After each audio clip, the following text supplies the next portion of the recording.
Shabbat shalom, Shabbat shalom, Shabbat shalom, Mr. Shabbat shalom. Shabbat shalom. We back here once again on the Father Set Apart Day, and we're going to continue on with the lesson in 1Kings.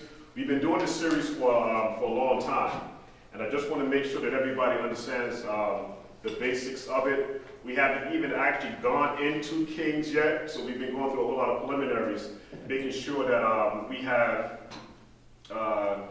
the outline, the basic outline, before we actually go into it. And we already, again, at part 9. Now, I'm going to need everybody's cooperation. If there's any questions, please, you got to ask questions, all right? If you don't ask questions, I'm going to be left to believe that you're understanding what's being relayed here. So when we actually get into the story, there should be no problems. So I'm going to need the questions. Today's class is going to be a little controversial. All right, pray for me that this won't be my last class, okay, because we're going to really get a little personal today. But again, I just also want to make sure that we don't do personal attacks here. My disclaimer is that the classes that I teach are not about anybody. This is about making sure that we have a clear understanding of Torah. This is what the whole thing is about. So, Mr. McCall, we want to begin by giving all esteem to the Father, and that's very important. Giving all esteem to the Father, Yahuah, for his greatness, his love, his patience, and the covenants that he made with the children of Yashra'al, which is us. And finally, his ultimate love gift, Yahusha, Mashiyach, the atoning sacrifice for the nation of Yashra'al. So when we begin to look at all of these principles, the Father's love, his compassion, and the covenants that he made with us, let's really look at how much the Father really loves us and what is our responsibility, being that the Father loves us so much. Because love is a two-way street. You can't just be a receiver. You also need for the love to also be reciprocated back to the other party. That's how we show love here. We're going to go to the book of Neyhemyah, the 33rd chapter, and I'm going to read verses 1 through 9. I'm going to, from the beginning, I'm going to ask Mr. McCall to please be patient with me here, because I really need to get these three, just like 2.5 pages out. I'm not going to try to keep you here long. We're going to try to do this within an hour and like 10-15 minutes. All right, let's show some of the things that we talked about, the greatness of the Father, his love, his patience, and the covenants that he made with us. Moreover, the word of Yahuah, this is the first chapter, Jeremiah, the 33rd chapter, verse 1. Everybody's there? Great.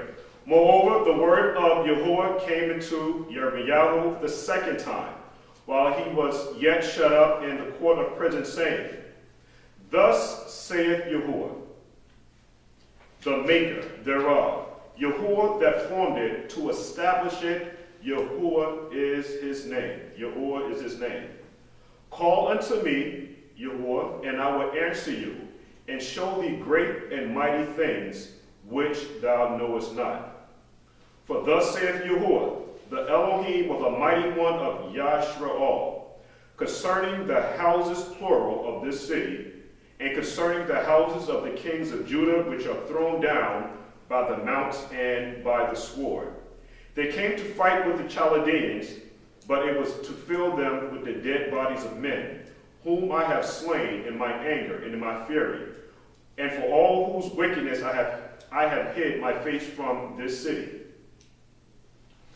Behold, I will bring it health and cure, and I will cure them, and will reveal unto them the abundance of peace and truth.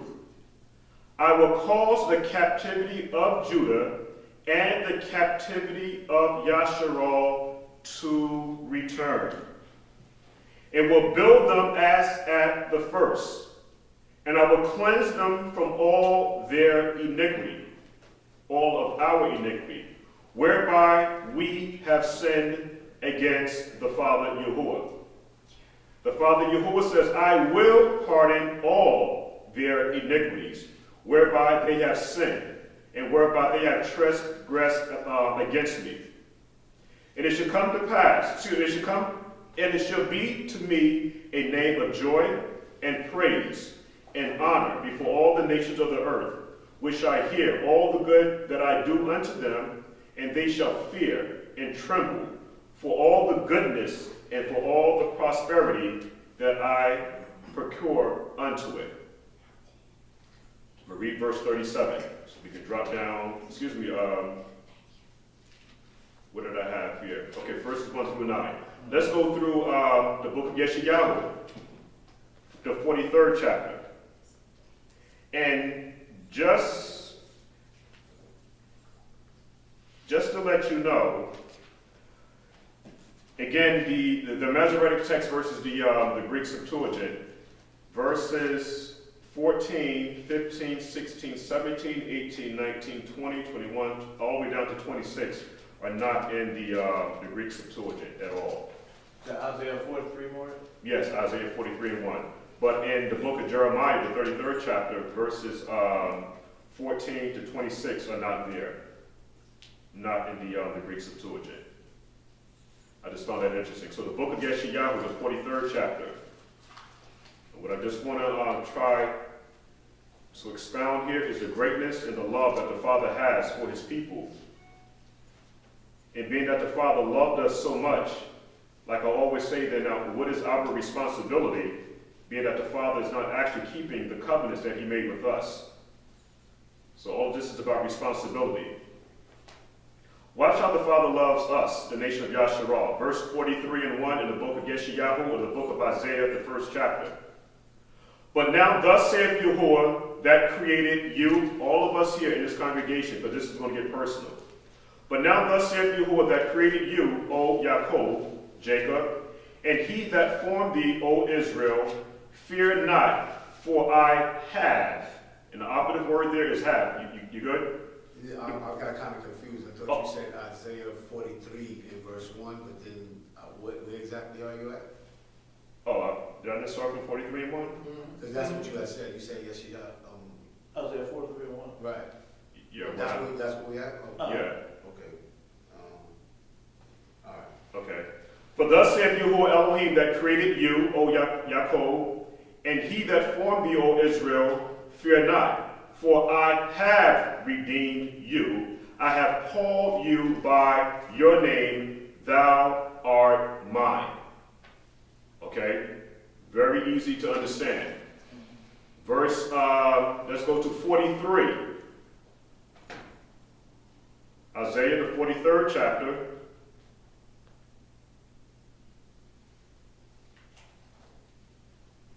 The 43rd chapter, and we're going to start with, the 44th chapter, the 44th chapter. We're going to start with verse 1. See if you can draw the parallel in the pictures, put the pieces of the puzzle together from here. Yet not here, O Jacob, my servant, and the word servant is going to be very important. O Jacob, my servant, and Israel, whom I have chosen. The book of Isaiah, the 44th chapter.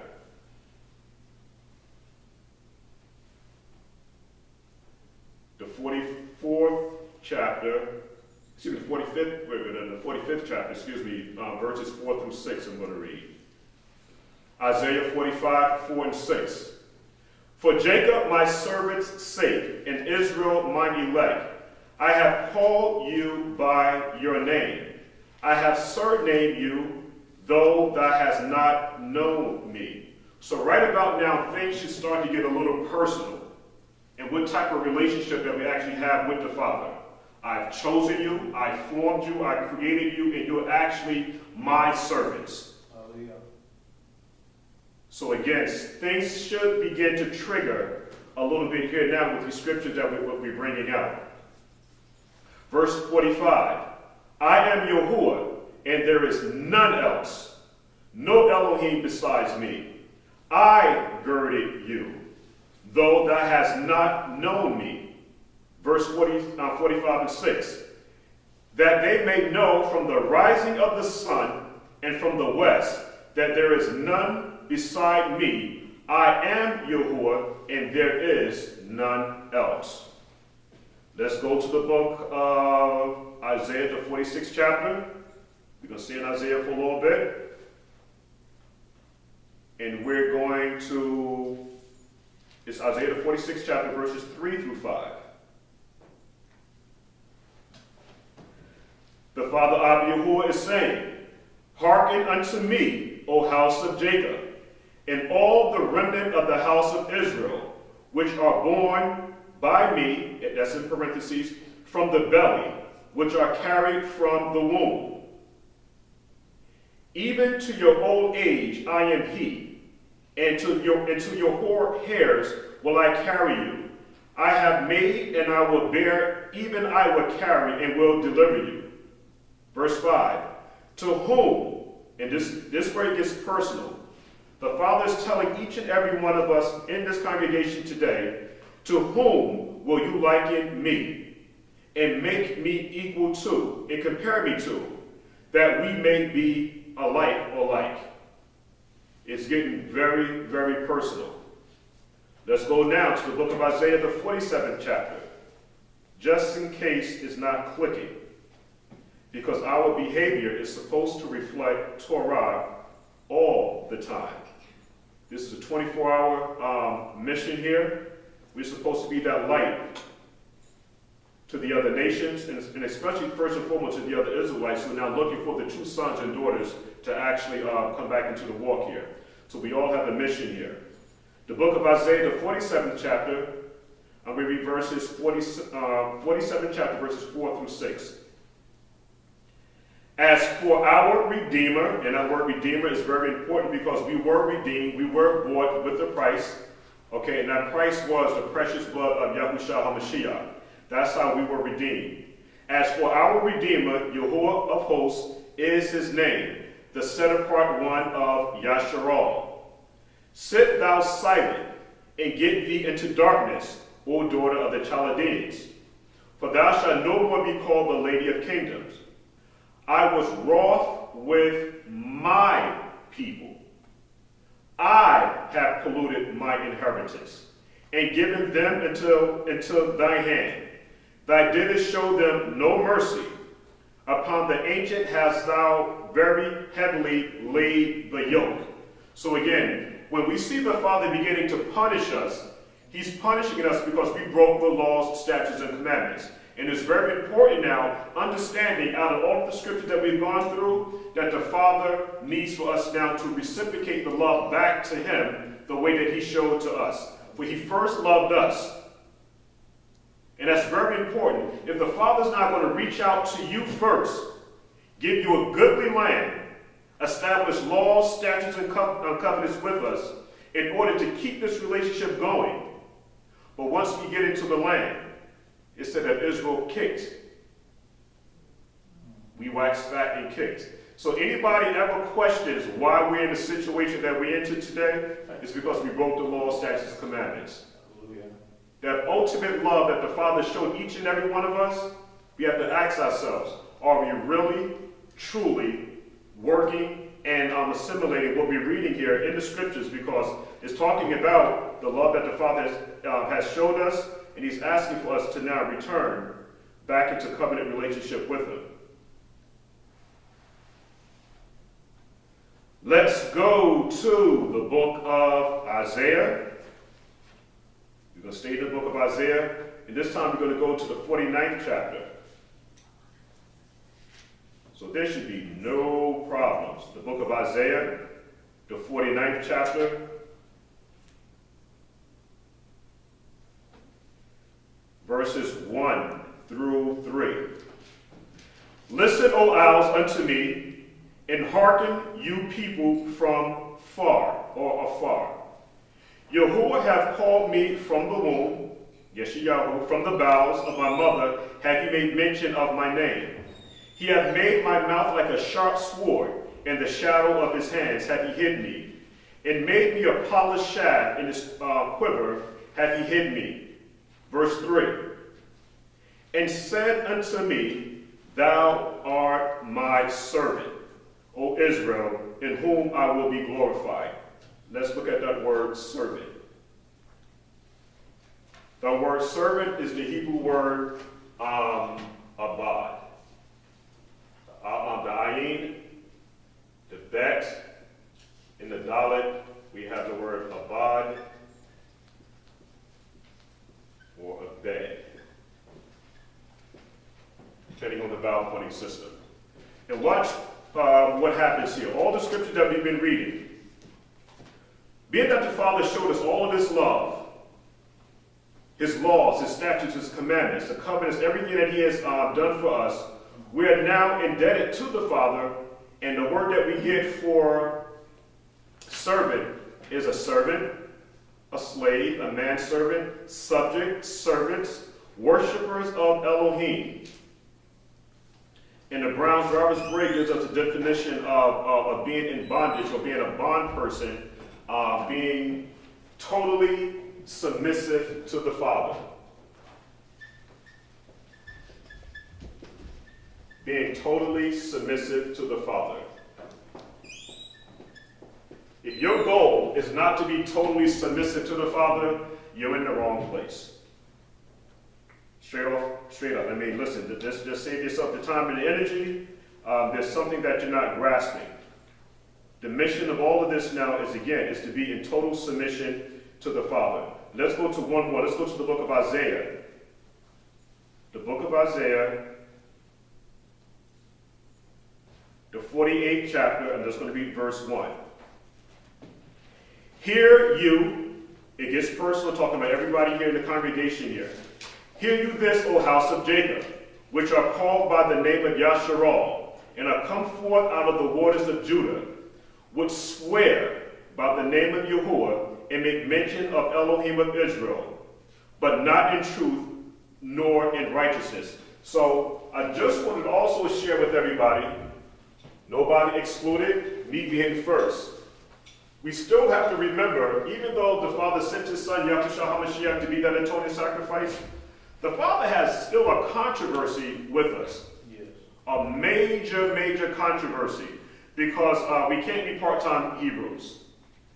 To walk the walk, this takes a 7-day, 24-hour thing, all right? Because there's things that we want the Father to do for us. The Father is consistent, we all must be consistent. That's the only way that the relationship can work. Now, this is where it's going to get, it might get a little touchy, but we went through 8 scriptures. We talked about servants, we talked about the promises that the Father made for the nation of Yashra'al. It was the Father that actually formed us. So the question is this. Everybody has to ask themselves this question. In accordance to Torah, are you an asset or are you a liability? That's the number one question that we all have to ask ourselves. Are you an asset or a liability? And to go further now, are you an asset or are you a liability to the Father? Are you an asset or a liability to the Knesset? Are you an asset or a liability in your personal relationships? Very important. So I write it down. Are you an asset or are you a liability? How do we have that again? Libilicy.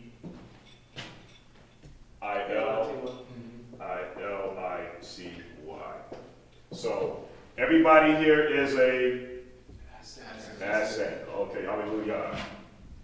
Hallelujah. Very good. Now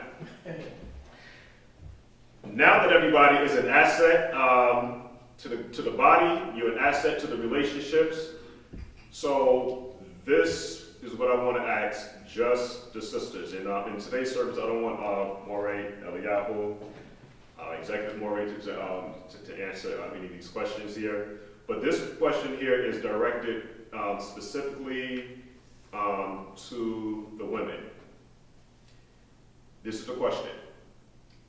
Is it, listen real closely now, is it the man's responsibility to take care of the woman? And the reason why I'm bringing that out is because this was asked, I'll leave that up here.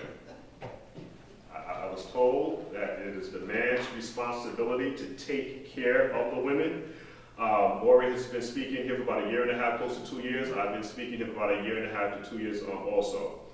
And This is the question to the women. We have 1, 2, 3, 4, 5, 6. And so everybody is in agreement, or there's somebody that has a different understanding. So I'm going to take it that every sister here says, like Akoti said, she says, Kings, yes, right? Yeah. To be fair, Murray, I think you should give a better definition of take care. This is part of the lesson. This is what we're doing. We want the sisters to kind of, okay, let's say, okay, hold on for a second. So let's do it this way. Let's do it this way. Because too many times the men speak. So this is what I'm going to do.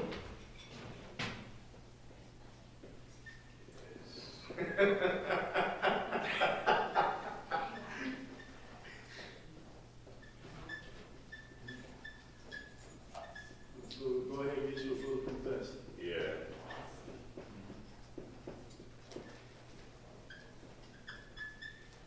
Let's put it this way.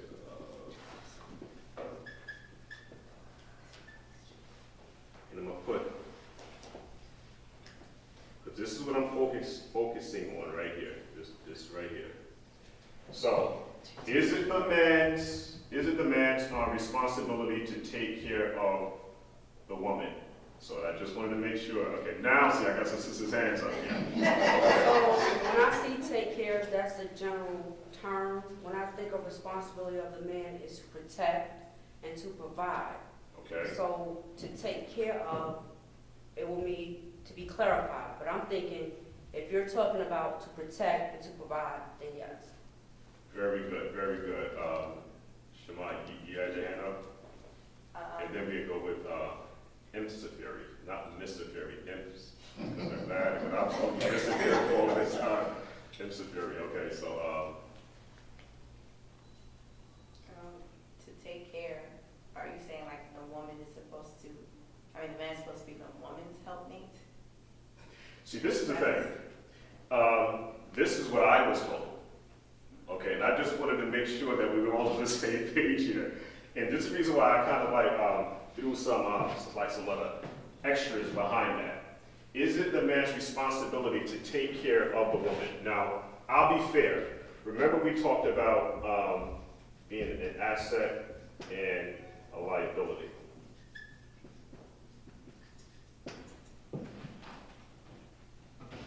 So, is it the man's responsibility to take care of the woman? This is a theory. Okay. Im's a theory. Now, the question is responsibility, and we'll take it apart. Responsibility of what? The woman. Mm-hmm. Number one. So the woman is the subject. Right.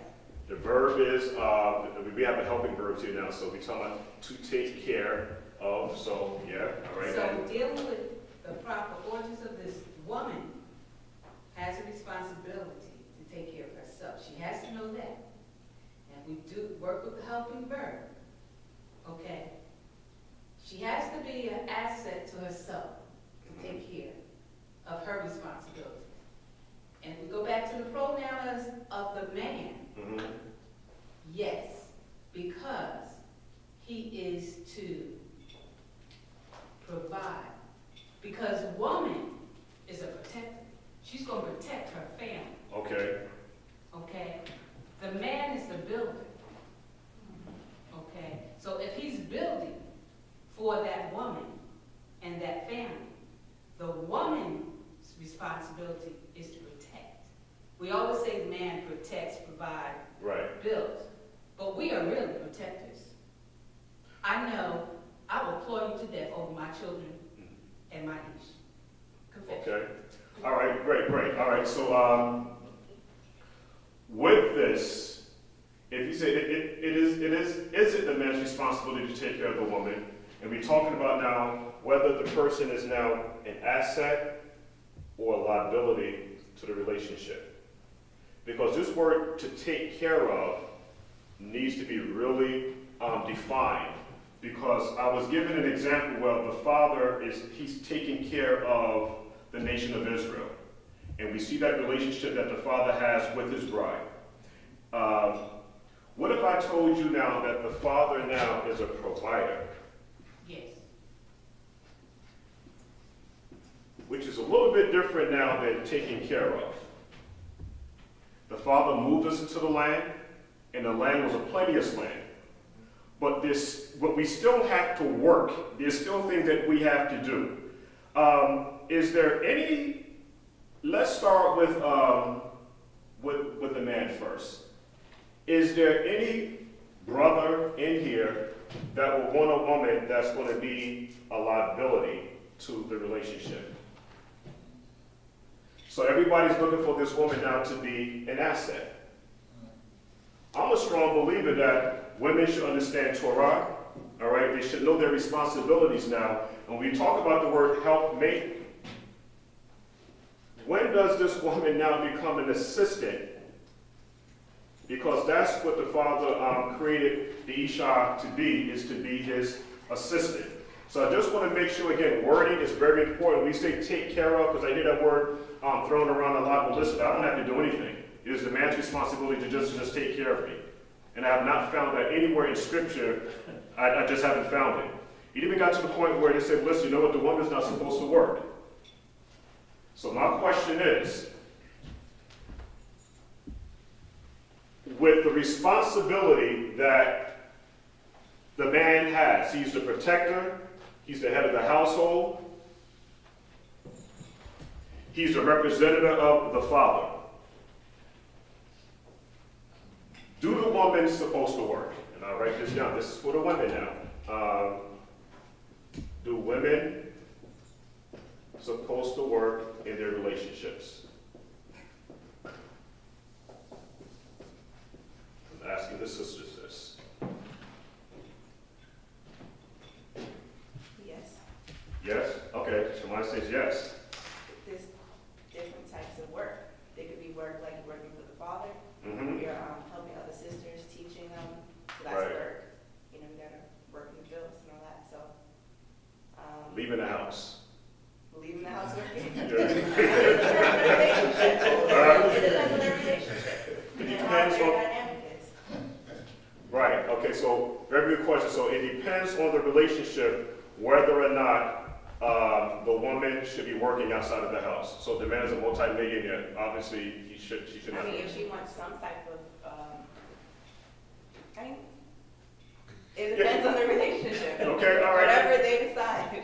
Okay, because it's brought to my attention that women are not supposed to work, and that the woman is actually supposed to not do anything. That the man is actually the provider. I mean, he's supposed to take care of her. She's not supposed to work, and I just wanted to get some feedback here. Yeah, that's not a helpmate, because now you kind of like a liability of not doing anything. I'm helping the household. Right. And so we can get different things and do different things. So it's a partnership. If y'all both work and have an income now, if it's different, the man's a millionaire, you don't have to work, then that's different. But I think it goes back to your dynamic of your relationship. If you talk and you say, we both want to work, define what work is. Leaving the house, yeah, because it helps. Yahuah gave you a way to get an income so you can continue to live here. Have a house, have homes, have your food, shelter, things like that. And I think that's a little bit stressful on a man to have that total responsibility when you can help. Okay, hallelujah, hallelujah. Let's go to the book of Bereshit, the book of Genesis. Let's see whether or not these things are so. I'm sorry about that. The woman is going to work anyway, because her responsibility is to know how to provide for that household, even when the man is working. Mm-hmm. So whether she's bringing income in or not, when she goes to the market, she needs to know how to bring that food in with whatever she is sent to the market with. She is a helpmate, but she has to know how to help herself to be a mate. Mm-hmm. Okay, so if we go to, I don't know what chapter you're ready to go to, but if the woman has been groomed and taken her rightful place with herself, then she grooms herself into Proverbs 31. Right. And we can get into all of that. She's So- grooming herself and all that stuff like that. And so the partnership, All right. the partnership that has been set on the floor has become an agreement now.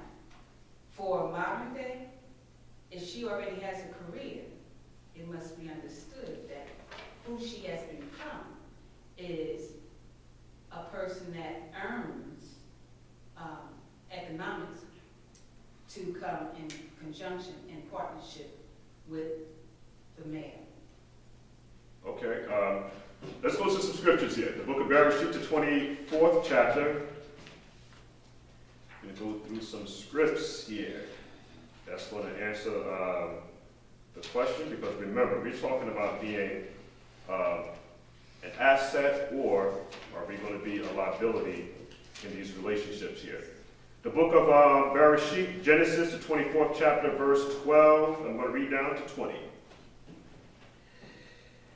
And he said, O Yahuah Elohim of my sovereign Abraham, I pray thee, send me good speed. We're talking about Eliezer. He's about to now get a wife for Abraham's son Isaac. And he said, O Yahuah Elohim of my sovereign Abraham, I pray thee, send me good speed this day, and show kindness unto my sovereign Abraham. Behold, I stand here by the well of water, and the daughters of the men of the city come out to draw water. And let it come to pass that the damsel, which is a woman, this young woman, this virgin here, to whom I shall say, let down thy pitcher, I pray thee, that I may drink, and she shall say, drink. I will give thy camels drink also. Let the same be that has appointed for thy servant Isaac, and therefore shall I know that thou hast shown kindness unto my sovereign. Verse 15, it shall come to pass, and it came to pass, before he had done speaking, that behold, Rebekah came out, who was born to Bethuel, son of Milcah, the wife of Nahor, Abraham's brother, and her pitcher upon her shoulder. Her pitcher upon her shoulder. And the damsel was very fair to look upon, a virgin, neither had any man known her. And she went down into the well and filled her pitcher and came up. And the servant ran to meet her and said, let me, I pray thee, drink a little water of thy pitcher.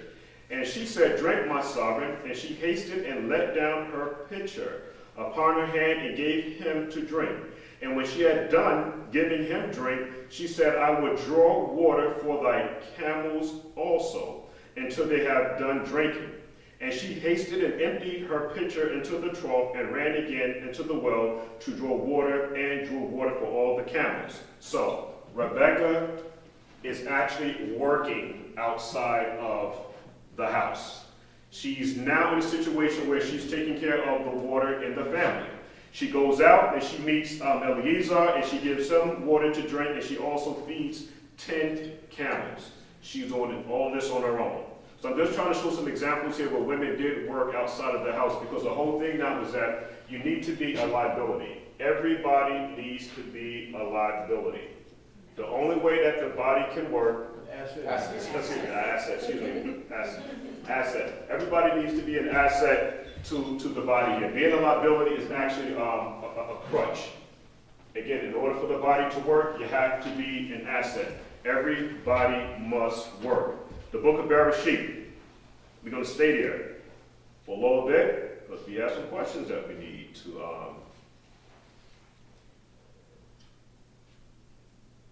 to define here. Genesis 29, 1 through 9. 29, 1 through 9. Then Jacob went on his journey and came into the land of the people of the east. And he looked, and behold, a well in the field, and lo, there were 3 flocks of sheep lying by it. For out of that well they watered the flocks, and a great stone was upon the well's mouth. And thither were all the flocks gathered, and they rolled the stone from the well's mouth, and watered the sheep, and put the stone again upon the well's mouth in its place. And Jacob said unto them, My brethren, whence be you? And he said, Of Haran are we. And he said unto them, Know you Laban, the son of Nahor? And they said, We know him. And he said unto them, Is he well? And they said, He is well. And behold, Rachel his daughter cometh, Laban's daughter, Rachel cometh with the sheep. And he said, Lo, it is high day, neither is it time that the cattle should be gathered together. Water you the sheep, and go and feed them. And they said, We cannot until all the flocks be gathered together, until they roll the stone from the well's mouth, then we shall water the sheep. Verse 9, and while he yet spoke with them, Rachel came with her father's sheep. She kept them. Rebekah was a keeper of the sheep. She tended the sheep. She sheared the sheep. She watered the sheep. She actually worked. So she was actually an asset to her father's house. The book of Exodus 2:16. We just want to try to shake some of these sayings here, because a lot of times when we get angry, we say certain things, but scriptures kind of like go out the window. Where are we? We're going to the book of Exodus 2:16. Shemot, Exodus 2:16.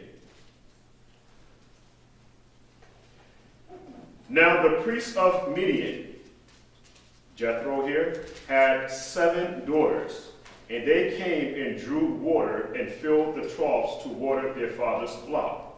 So we see again, women actually working,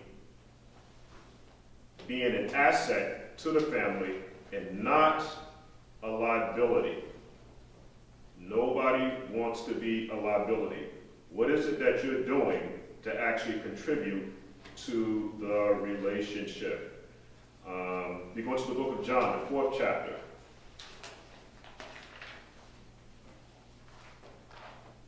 So what is it that the Father is asking us to do in our relationships with Him? Is that we have to be an asset to the body. John, the 4th chapter. Yes. The 4th chapter, verse 7. We all know the story about the woman at the well. And there's a woman from Samaria came to draw water. And the Mashiyach said unto her, Give me to drink. So we know the whole story there. But this woman is actually now also a gatherer of water. So with all of that understanding now, this is the next question. I also have heard it said in a roundabout way, which man do you know that will work eventually 14 years for a woman, such as Jacob did for Rachel? Is it everybody's understanding that, how long did Jacob actually work for, let's start off again. How long did Jacob work for Rachel? Both women, Leah and Rachel all together. How long did he work? 21 years. 21 years, okay? 21 years. Anybody else? We all know the story, right? Yeah, I mean, for both, it should have been 14. Okay, we got 14 years. Anybody else? So we all good. 21 years, we got 14 years. That's a long time. And this is just me personally. This is just me. I wouldn't work 7 years for a woman. Okay, I'm not trying to hurt nobody's feelings or anything like that. Not me. No. Not going to happen. It was more than Not that. going to It was happen. more than that again. No. It was for the parts of the flock and everything. Okay, we're going to see. What's going on with this story here.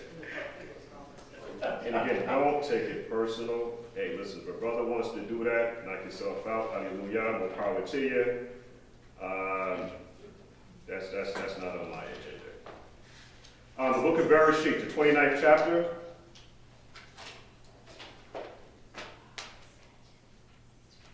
Genesis, the 29th chapter, Bereshit, 29th chapter. Let's start at verse 10.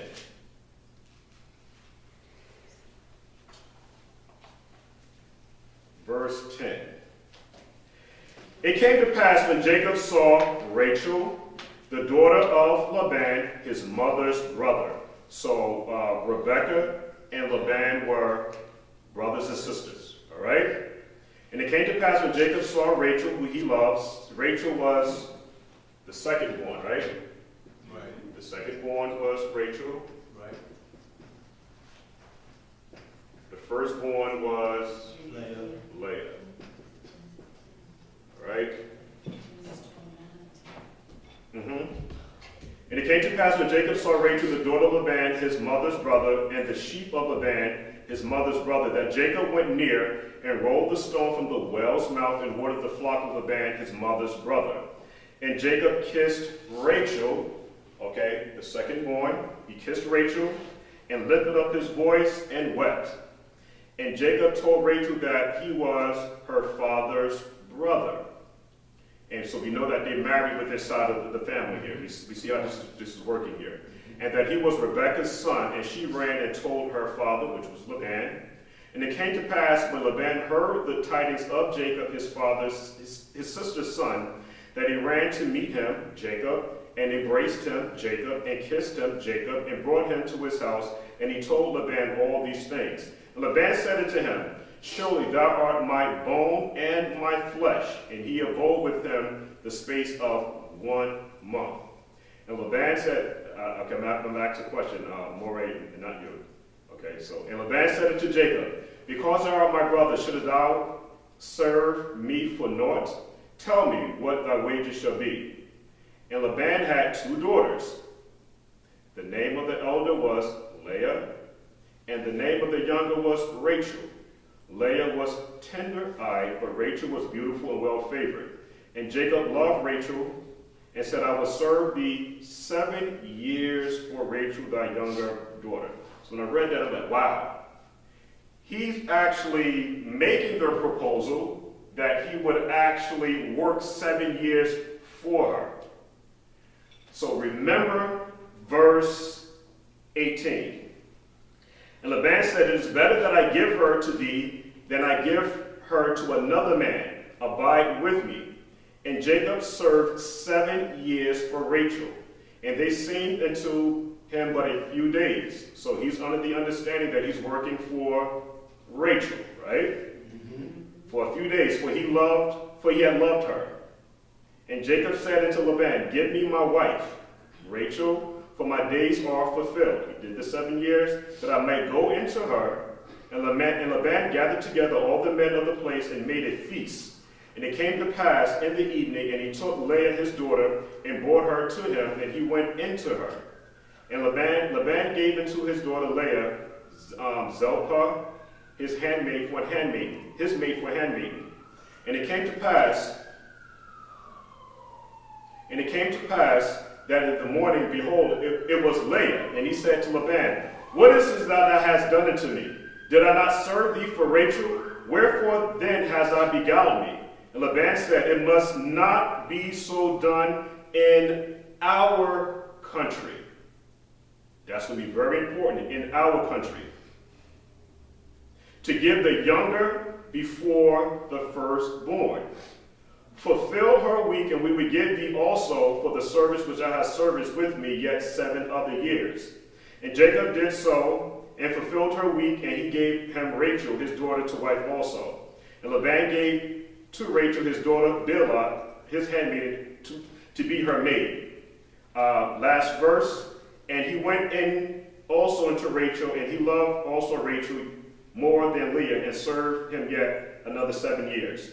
Now, the question is again, how many years 7. did exactly? 7. That's Yep. 7 years. Exactly. Yeah. So he did not work, okay, Right. 14, a total of 14 years for both women. He said, after your week, okay, after your week, all right, having your, you're doing your thing, this is your new wife. This is Leah here. So after the week is done, I will give you Rachel. But the thing now was that because Laban had gotten so rich, okay, through Jacob, he also said, listen, you know what? We're going to need some services here. We're going to need some services. So he worked another 7 years, and then he was able to leave. But just to bring out the point now is that he worked 7 years and in a week. 7 days, 7 weeks, about 7 days and 7 weeks. symbolically speaking, sometime in the scripture, it talks about 7 days, which is really talking about 7 weeks. 7 years, sorry. 7 days in a week considered 7 years. Right, exactly. I looked at that, and so what I said I wanted to do was to keep everything in context, Okay. because it talked about 7 years Right. that Jacob said that he wanted to do. And then it talked about week, and the word week is singular, it's not plural here. Right. And so I'm led to believe now this is talking about a literal week. But I wanted to tear down the disclosure, because people are saying, listen, you know what? This is true love. This is just such true love. He married, okay, he waited 14 years. 14 years for a woman. And I have not read that in scripture. So again, it's just re-examining some of the teachings and the things that we've heard, where he did not work, okay, 14 years for Rachel. It just didn't happen. And another thing that we found interesting too now is that I was asked, oh, well, so you wouldn't work 14 or 7 years for a woman? I said, absolutely not. Because we have a situation. It's just not going to happen. It's just not going to happen. It's not going to happen. So the question then becomes now, why would Jacob make such an outlandish statement of working 7 years for a woman when the price for a virgin is 50 shekels of silver? You never had 50 shekels of silver. Now we have the situation. Now we look at Abraham. Abraham was a very rich man. Eliezer told, Rebekah's family, listen, Abraham is a very rich man. He has sheep, gold, he had the whole 9 yards going on. And so what happens now is that the father leaves an inheritance to who? The son, right? Isaac. And then so now the blessings now go to Jacob. But we're going to find out now why this whole thing happened. Okay, now, again, the price for a virgin is 50 shekels of silver. Let's go to the book of Devarim, the 22nd chapter, verse 29. Because that's a long time, right? That is a long time, a very, very long time. And another thing I wanted to share too now was that, remember that Laban said that it's not so that I give the second one before the firstborn. Right. Remember, he said, this is the custom of my or our country. Yep. You would never find anywhere in Hebrew culture that a man is actually working 7 years for a woman. You would never find that. Scripture has us now in Deuteronomy 22nd chapter. It tells us that the price for a virgin now is actually 50 shekels of silver. And what I'm just trying to show here now, what would happen if we kept everything according to Scripture? Could a man make a higher demand for his daughter? Absolutely he can. He definitely can. Deuteronomy 22:29. And this now again, we're not calling out any names here, and the reason why I thought it interesting to bring out this class is because Maury did a class 2 Shabbats ago, and this came into question. If a man was interested in another man's daughter, and he was a king living a certain lifestyle, do that man now, who's interested in his daughter, have to now put her up in the Waldorf Astoria or on Park Avenue? Do we have to do that? Okay, and so we just want to make sure that we keep everything in context here, because what happened now is that, this is just me personally, and I want to hear the women's opinion on this. So when we look at, for example, some of the basketball stars, all right, they're making 20, 30, 40 million dollars a year. And so, according to Western society, okay, he cheated on her, okay? He cheated on her. And so the woman now, she wants a divorce. And so what happens now, the judge said, listen, you know what? You get now $40 million. $40 million. The woman's argument is that, you know what, I'm used to a lifestyle. Okay, I agree. So I can't take care of the children. My argument is this. If I'm making $40 million a year, and your argument to the court is that, listen, I can't take care of the baby, but the father now is making $40 million a year, guess what? I can pay for 10 nannies, okay? I can pay for cooks, chefs, car services, the whole 9 yards. And so just the way society now is so backwards. Yeah. Why not just make that man responsible, okay, versus now doing $40 million to this woman now? And again, should she be compensated? I mean, if she was done wrong, absolutely. But your argument is that, you know what, I can't take care of the baby. You kind of lost me.